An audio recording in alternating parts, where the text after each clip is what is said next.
Jay Crawford, Adam the Bull, Garrett Bush, Dustin Fox, Jason Lloyd, Tyvis Powell, plus, ba-da-da-da-da, you're loving him, Mikey McNuggets. And so many big names, it would take me hours to say all of their names. The ultimate Cleveland sports show starts now. Booyah! And welcome to the ultimate Cleveland sports show, WKYC style. I'm Jay Crawford. Over the next 30 minutes, we're going to talk about USA hockey. Tomorrow is the 45th anniversary of the Miracle on Ice. I'm going to tell you why last night was the second biggest night in USA hockey history. Bull. I'm Adam the Bull, and man, we talk a lot about quarterbacks on this show, but there's one famous mock drafter who says the Browns won't draft a quarterback at 2. Dustin. Hey, I'm Dustin Fox. The Cavaliers went from a strength to, a weakness to a strength in just 3 weeks. I can't do teases, but I'm here. That's the best tease we've ever done, Dustin. You nailed that, man. 10 out of 10. Terrible. No, you're the number one teaser on the show. And could Evan Mobley be the number one player in basketball? According to him, it may not be that far of a stretch in the next couple of years, and that is where we're going to start today, Jay. At All-Star Weekend, Evan Mobley was asked, who will be the best player in the NBA in the next 5 seasons? And Evan Mobley, who's not a very boisterous guy, said, quote, maybe me or Victor Wembanyama, one of those guys. High expectations for a guy that we had dubbed a unicorn at one point here in Cleveland. Jay, do you think what Evan Mobley is saying about him potentially being the best or second best player in basketball in 5 years is far-fetched, or does Evan maybe have a point? Last year at this time, if you would have told me this exchange happened, I would have said, well, he had gotten into something that was altering his thinking because he didn't believe that last year. However, I think he believes that. And I think he's got a pretty good reason to believe that. Wemby is clearly the best player in the game right now. I think Evan Mobley is the fastest improving player in the game right now. And he might be onto something, Bull. Yeah. He might be the second best player in 5 years. Well, he's the best young player. I mean, Jokic is still the best player in the league. But, 5 years from now, he's going to be 5 years old. 5 years from now, if Wemby's healthy, he's probably the best player. Yeah. And first of all, we use the word unicorn too much. It's now been overblown in sports. But are you banning it? I'd like to ban it.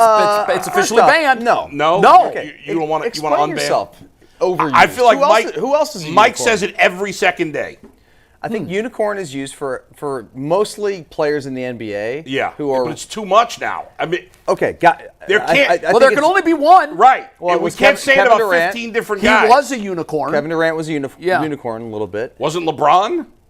Yeah, I mean, LeBron is. So There's evolutions of unicorns. Can't have all these guys be unicorns. But now Wembanyama has become the unicorn because gonna nobody's been like that guy. Okay, That's but then true. we can't say That's true. Then we can't call our guy Mobley. He's not a unicorn. He's a good player, but unicorn, no. No, unicorn. That's is what I'm saying. So it yeah. is overstated. Probably. Well, okay, unicorn or not, But could he be a top 2 player in the league? I just love that he said it. To Jay's point, he would never have said that last year. And the fact that he is playing with so much confidence, it shows you how much confidence he's playing. The fact that he said that is just blows my mind. And could he be? Sure. I'm not going to count him out. He's an extremely talented guy. He's almost 7 feet tall. He's extremely athletic. He's great at handling the ball. He's improving at shooting from 3. He can go to the basket. He can score from the paint. He can rebound. He can play defense. Why not? In 5 years, you tell me he's one of the 2 best players in the league? I'll say it is possible. Yeah. Minus the shooting prowess, all of the things that Kevin Durant had when he came into the league that made him that unicorn, I'm starting to see all of those things flourish. Even his shooting, to me, is better. He's at least pulling the trigger more on more perimeter shots. Mike, I want your opinion, and I want yours too. Yeah. But, can he be a top 2? Can he be? Yes, absolutely. Will he be? There are some other young guys coming up that have a ton of potential, and some of the guys who are 24, 25 in 5 years will be in their prime. So I'd probably take the no as opposed to yes if this was a gambling segment, but he has all the tools in the world. He's already an all-world defensive player. Wemby's out for the season now. Do you know who the favorite to win Defensive Player of the Year now is? Our guy. It is Evan Mobley. Yeah. If he continues to develop a little more offensively, there's no reason he can't be a 23, 24 point per game scorer plus an elite defensive player. That's the key, though. The scoring has to get better. Right. Yeah. And not just this, because he's fine scoring in the paint. But the outside perimeter game, it's gotten a lot better, guys, this offseason going into throughout this season so far. But when those 3-pointers are falling in like 40% clip, okay, different deal. Different play. Then he's Kevin Durant. Yeah, Right. I mean, if he gets up to where he's a 26 and 10 guy with the defense. Which is where I think Wemby is, right? This season, Wemby was 24.5, 11 rebounds, and 4 blocks a game. Like, he truly is a unicorn if you want to go back to that. I want to see his confidence continue to grow. Like, that was really surprising to hear him say that. If he then goes another year, he's only going to be more confident in his ability to be able to go out there. Like, you saw the way he takes control of the game now. Completely different player from a season ago. I talked about in the YouTube show how I thought what he did against the Celtics in the playoffs last year was a springboard for what we've seen this year. And if he takes his game, the great players take their game up another notch in the postseason. Mm-hmm. If he can do that this year, then the sky's the limit for this guy. You guys talk about confidence and how it just builds on itself. Imagine if the Cavs are to get past the Celtics in the Eastern Conference Finals this year, and he's one of the big reasons for it. He plays like he did last year. Now, last year there was a big piece missing. Porzingis was not there. Right, and I think that allowed him to flex his muscle a little bit more. Yeah. He has not been great. Mike, correct me if I'm wrong. He has not been great against Boston this year. The last time they played, I thought he struggled. The most recent game, he was very, very and that worries me. I think the last thing missing from his confidence arsenal is to do it against an established big in a big stage. Well, he's going to get that tonight against He's going to get that Anthony in a small frame tonight. But if the Cavs should get past Boston in the East Conference Finals, I think you're going to see this guy take another layer of skin off. Well, the reality is, Jay, that they're not getting past Boston unless he plays great, I think. You're right. I think I agree with that. Your stars, your best players are going to have to play great for them to beat Boston. Well, we know that theirs will. Yeah, that's what they do. That's what these guys do. All right, last month, to your tease now, we were all looking at this team saying we think that they've got to make a trade. They were really thin at wing. They needed to get bigger. They needed to get better defensively at that position. They did with the acquisition. Kobe made some great moves. DeAndre Hunter, you want to pipe in? Yeah, I made a graphic and I wanted to make sure we get – because tonight they play the Knicks. Right. If you go back to 2 seasons ago when they played the Knicks in the playoff series, they had no wings to play. Steve, take this full. On the left is the depth of the wings they had against New York in the playoff series. On the right – and Javonte Green isn't officially in uniform yet, but I put him on the list because he will be there, is the depth of wings they have for the stretch. Isaac Okoro is on both. He's better now than he was 2 years ago.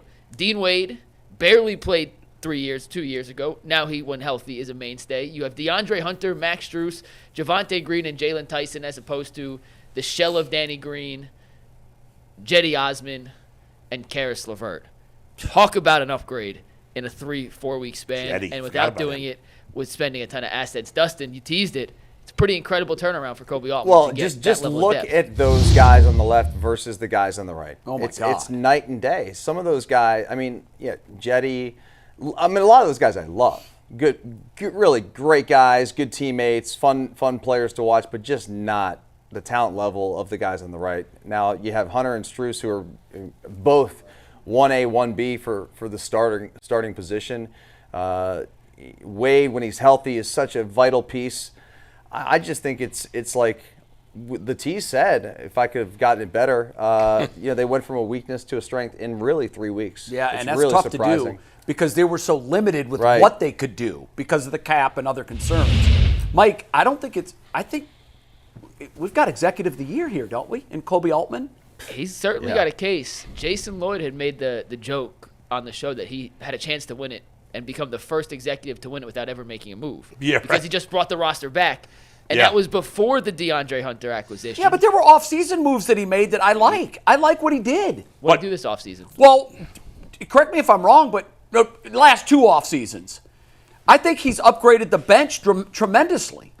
But Ty Jerome was not this offseason. Right, yeah, those Max guys No, were I Strus know, was but not this but his offseason. impact was felt They added this Jalen season, not Tyson. last season. No, I hear you. I'm just saying. So I just think that I got to credit him for Yeah. that. I know it was 2 years ago, but Oh, no, he deserves a ton. I'm not trying to take it away. I got to say, Jason Mike, was giving Kenny credit for Atkinson not- hire, man. I got to say, Atkinson, he gets credit for that. I think we're overrating the wings of the Cavs a little bit. To call it a strength, I think, is a little strong. It's no longer a weakness. I'm with you there. It's a huge upgrade. It is, but I think they've gone from weakness to fine. You know, I think when we're saying weakness, that was their weakness. it was, but I wouldn't call that wing depth a strength, Mike. I mean, you know, where is Hunter rank in the wings in the league? a hell of a lot higher than Osman. Agreed, and that's what I'm saying. I'm saying it's gone from a weakness to a neutral, I would say, more than let's not get carried away about how good Max Strus, Dean Wade. I don't mean to. We can't just. I'm not going to just. No, that's fair. But We don't want to get carried away. It's No, that's obviously fair, it's Bull. better. But It you could be have a options strength now as without being opposed to top being 5, pigeonholed. though. Yeah. Can it? I just look Yeah. at it because they were so weak there before. It wasn't a weakness; it was an Achilles. Right, It was a and it's not glaring, anymore. flashing red light. And now I think it's better than serviceable. Is it the best? Of course Yeah, not. Is no. it top 10? Probably not. Right. But I think it's more than serviceable. Yeah, It's an area. is. It's an area your opponent now can't take advantage of. That's you on. right. And that's all they needed. They didn't need it to be a strength. They got strengths everywhere else. Sure. I think they've gotten it where it's not a negative. It's like if you compare the starting 5 in the NBA to a starting 5 offensive lineman. If you could have 4 strengths, if your 5th guy is terrible, That hurts. it's going to kill your offensive It will, line. yeah. We've seen it with the Browns before. The Cavs kind of had that. It was like 4 strengths and 1 big weakness that's going to kill them in a big spot. Well, now that 5th spot is at least neutral, is at least solid. Yeah, Mike, when you're in the playoffs and you're working with these scouting reports, you want to make it as difficult as you can on your opponent for them to figure out where they're going to attack you. Before, the scouting report came with a big circle around it. Yeah. And now there's still ways that you can attack this group. There's no question. But now, to your point, you want to minimize your deficiencies, your vulnerabilities. And Right. I think they've done that. They've gotten rid as of their- much. And Yeah. it's not their strength. In fact, it's probably, if you're going to rate things, it's Yeah. probably still number 5. Right. But the Celtics have a number 5 too. That's right. And yes. our number 5 now isn't as glaringly bad as it used to be. It's not bad at all. It's No, now solid. it's It's serviceable. now solid. And there's no doubt about it. I would actually say their biggest weakness right now is probably depth at the big is probably their biggest 100%. weakness. Yeah. So if Yep. there was an injury there, that would be an issue. But if they're healthy, I mean, you now have listen with Hunter. You've gone from Max Strus, who's probably more of a bench guy, to a legitimate starter in Hunter, which is an upgrade. And now Strus as your number 2, even though he's starting, as your second best wing. Well, he's fine as your second best wing, as opposed to you don't want him as your first. And that drops everybody down. And if Dean Wade is healthy, obviously, as you talked about, he's a valuable piece, especially on the defensive end. And Mike's mentioned some of the analytics when he's been in the lineup. So it's quality. And I'm not saying it's bad at all. It's quality. But I don't want to get carried away. I think the last thing, too, is which makes us you're right. We probably are making more of it than we should. The other piece of it, to me, is I was looking at whatever trade they could do as minimal or nothing at all because of the restrictions well, that's financially. true, yes. And Kobe Altman And they didn't have- reached into a hat and pulled out a rabbit. And they didn't have not only the cap, but also the fact they didn't really have any assets to trade. Nothing. And they pulled it off. Yeah, So, again, it was Kobe, it was the best upgrade kudos. they could have gotten. No I doubt agree with about that. it. All right, we're taking a break. What are the Browns going to do at number 2 in the NFL draft? Abdul Carter is there, but they need a quarterback probably as much as any team in the NFL. Here's the sentence that we're going to complete. If the Browns pass on quarterback at number 2, it would be the answer after the break.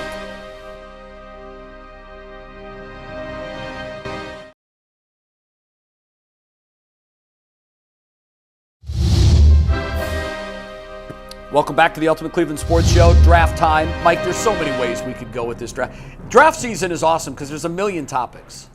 It never ends. And yesterday, Todd McShay, who got out of the draft game for a while, is back in, released his first mock draft in 2 seasons, and he had the Browns taking Travis Hunter in his mock draft. And during his explanation, he did a whole podcast on it.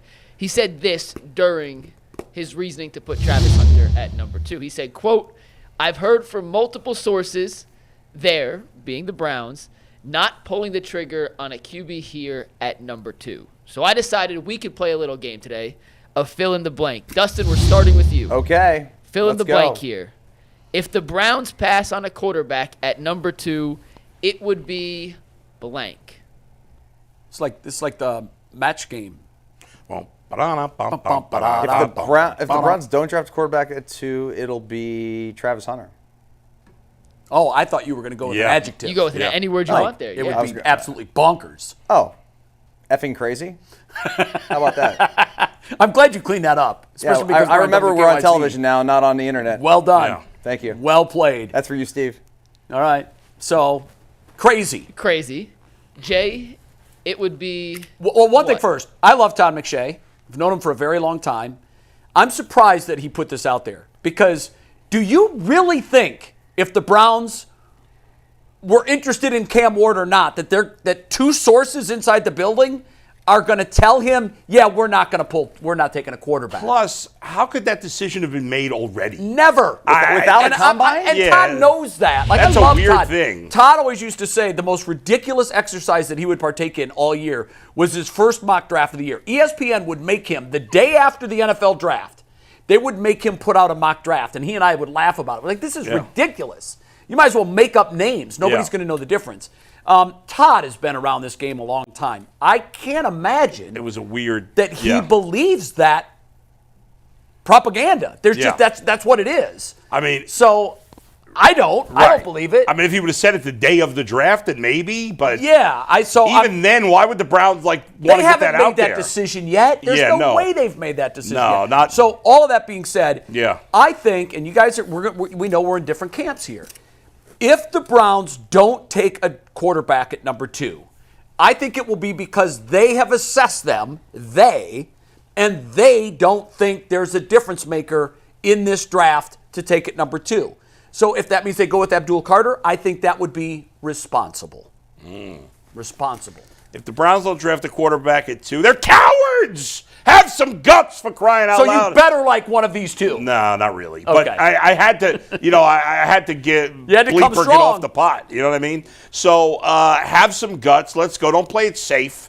Nobody wants to play it. You play it safe. That's for losers. I want to play it safe. I want to play it safe. Jay, you and have I'm not a played it loser. safe in your career. You've been aggressive. You haven't played it safe at all. No, And I've yet- actually played it very safe. You think so? I have. All right. Yeah, I had some offers that I was not ready for, and I said no thanks.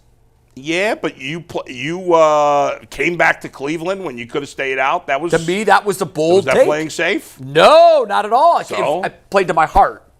Okay. I came home. Yeah. I mean, I could have done other things, but at this stage of my career, this is what I wanted That was to not do. playing it safe. See? No, now the Browns, because if they don't take one at number 2, what are they telling you? They don't think they're any good. So why should they take someone? Well, they should. Thank you. Yeah, there you go. So it's responsible. But I think that one of these guys is going to be good. It's and a so gutless they better, responsible. Yes, it's right. That's right. Hey, both can Don't be a true. coward. They're not mutually Let's exclusive. go. Yeah, look, I do want the go big or go home pick too, but Yeah. here's what I want more than anything, and I think we all should agree on this. I want it to be the right pick. Want it to be successful. And if they don't think that the right guy is there, then take the guy you think is the sure thing. And if that's Abdul Carter or Travis Hunter, I'm good with that. Okay. Yeah, I'm good with that too. Okay. Real quick, You love Diet Vanilla Soda, don't you? Dustin, if it is Travis Hunter, why is that the right pick if it's not a quarterback at 2? I think he gives you so much flexibility with his position, and I'm sorry, Jay just made me laugh. No, it gives him flexibility because they can put a guy at defense who can be a lockdown corner. I would probably play him more defense and then sporadically mix him into the offensive side of the ball because you don't have to know the entire playbook offensively to be able to go out there and have an impact. And he could be a dynamic player for the Browns offense too. But the question is, again, who's going to be throwing him the football? Who's going to be facilitating this offense? And we don't have the answer to that. And most likely, if you get Travis Hunter, you're not going to have the top quarterback in this draft. And so it's going to be dicey. But I think he is an awesome football player with great character too. Quickly, because I know we got to go. What would you guys put the chances on that the best quarterback long term is not Ward or Sanders in this draft? I mean, 10%, 20%. Somewhere in that range. Yeah, that's probably a fine percentage. I mean, usually the best quarterback in the draft is a first-round pick, but certainly not every year. There's been a few years where it's not been the case. This seems like a year where that could end up being the case. Guys, it depends where these players go. That's true. Yeah, that's a big very part true. of it. Cam Ward goes to Cleveland versus Cam Ward goes to, you name it, another program that, or Steelers, for example. I know they're not picking the same spot, but let's say most likely he has a better career there than here. Just the history would tell you that. The infrastructure would tell you that. Most of the teams picking in the top 10 are not any better shape than the Browns. So if these quarterbacks, Cam Ward and Shador, I know we got to run, fall, the odds of them having a better career goes up. Yeah. Okay. We are taking a break. When we come back, did you watch the hockey game last night? A lot of Americans did. It was huge for the sport in this country. We'll tell you how big on the other side of the break.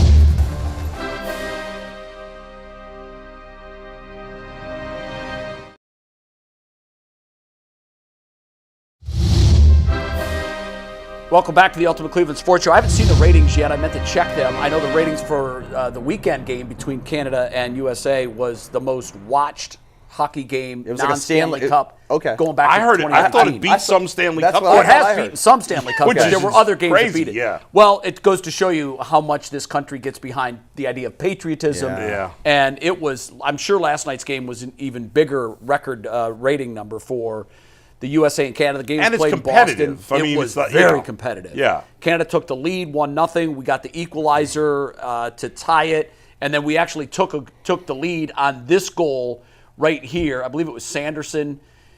There were some high traffic goals. It was, wasn't necessarily the most beautiful hockey game that was played, but Canada ties it. They get it to overtime. It's weird because when they beat us for the gold in 2010. It was the exact same thing. They won 3-2 in sudden death. Yeah. Connor McDavid had the game-winning goal, and I just think, I know it wasn't the way we wanted it to end, that USA fans wanted it to end, but I don't think that this could have been a bigger win for Team USA, just in terms of exposure. And I remember. Tomorrow is the 45th anniversary of the Miracle on Ice. And Michael Ruzioni was there last night. Michael Ruzioni was their honorary captain last night. Wayne Gretzky was the captain for Canada. Yeah. I was 15 years old. I played every sport going. I had already played hockey, and I liked it. But after the Miracle on Ice, I couldn't play, and I was like you with tennis. I couldn't play enough. I hated when it got warm, even though I loved baseball so much. I'm hoping that last night and Saturday does for hockey in the United States what the Miracle on Ice did in 1980. My guess is it will. Yeah, I mean, hockey's been going down the tubes in terms of American sports. It's not even 4 anymore. I mean, I don't know where it ranks in terms of popularity, but not just American hockey, but I think this whole tournament was good for hockey, period. Right. It's the most profile hockey event we've had in forever. Oh, yeah. Yeah. Outside of the Olympics, for sure. Yeah, but I think the league was caught off guard by its success. I know that originally Gary Bettman had said this was going to be a one-off. Next year's the Olympics, so they're going to take the break for the Olympics. And they said in 2026 or in 2027 we're going to go back to what we normally do for the All-Star game. Yeah. No, they're not. No, they're not. Yeah, no, they're not. I got news for you. They're not. Because they stumbled upon this golden goose. Well, that was a ratings winner. Fans loved it. Tickets were going for upwards of $2,000 just before the puck dropped. It was the perfect timing with everything that's kind of going on with. Yeah, it was. The basketball stuff, it was so bad. And then they put a product out there that is amazing. And the guys are competing at the highest level, and they cared. And the hockey All-Star game really wasn't much better than the basketball All-Star game either. Those games were getting really high scoring. Absolutely. And they were tinkering with different ways to make them interesting. Mm-hmm. So I think that this is going to be the way. Now, I don't know how you do it because there's 4. They had 4 nations. I don't know how they're going to do it moving forward. If it would be because the big prize here is Canada versus USA. Yeah, right. But you can't exclude the other players in the NHL because there are many. The big takeaway from this, from me, is that the NBA better be paying attention because your All-Star game is at the absolute lowest it's ever been. You want to bring it back? Make it USA versus the world. Yeah, I love that. Thanks for watching. Have a great weekend. We'll see you back here Monday on the Ultimate Cleveland Sports Show. Peace.